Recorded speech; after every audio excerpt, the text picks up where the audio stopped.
Let's talk about HR. Is it just a necessary cost, or could it actually be your company's secret weapon for growth? In this explainer, we're going to dive into how a simple shift in thinking can unlock some massive, hidden value. So seriously, think about where you work. Is HR seen as the department that just spends money? A cost center? Or is it a real strategic partner that actively drives success, a growth engine?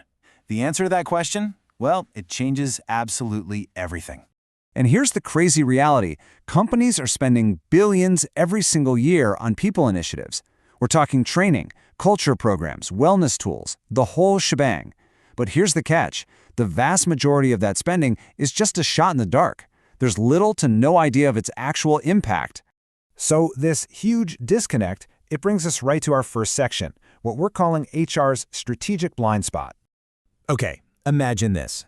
You're in the cockpit of a plane, you're ready for takeoff, but the entire instrument panel is dark.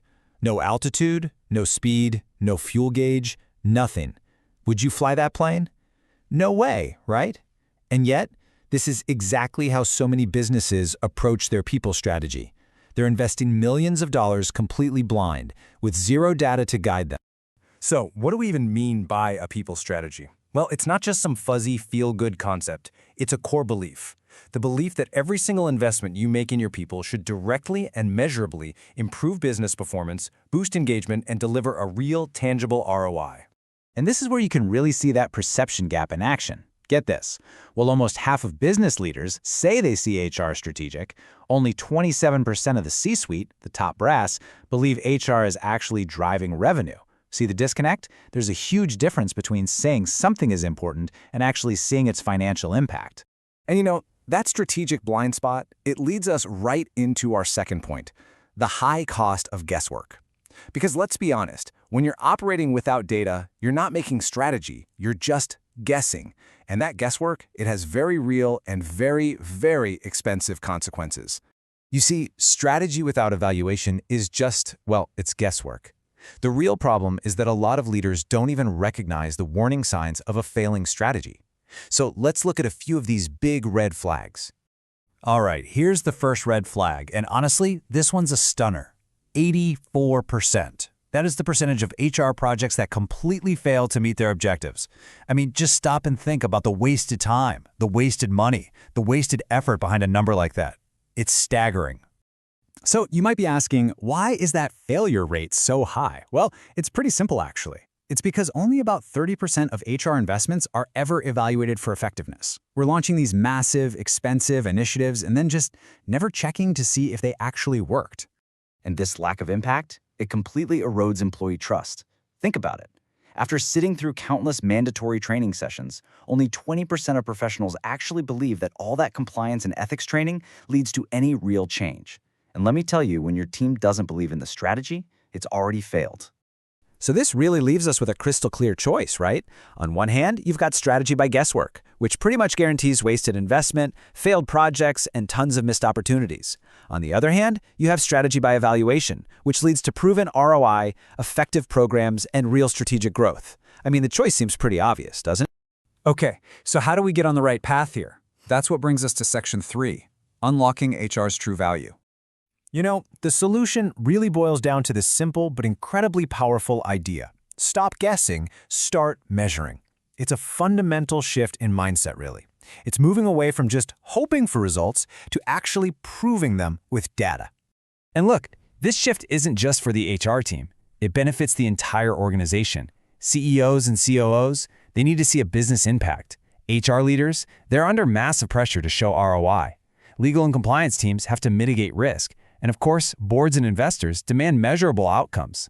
The bottom line is, everyone wins when HR can actually prove its value.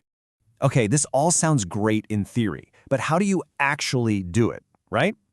Let's jump into Section 4 and see how this whole measurement thing works in practice. It really breaks down into 3 pretty clear steps. Step 1, you evaluate your programs, your initiatives, and your risks.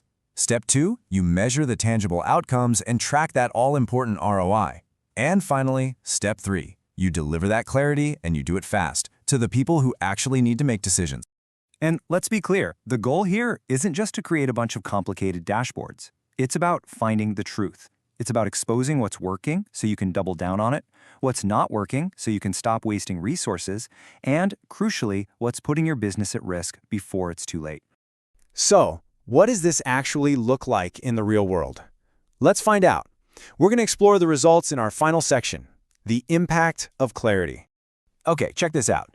Take a corporate wellness provider, for example.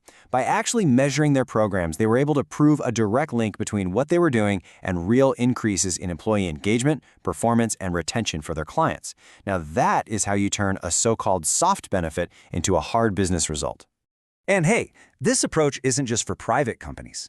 It works in the public sector too.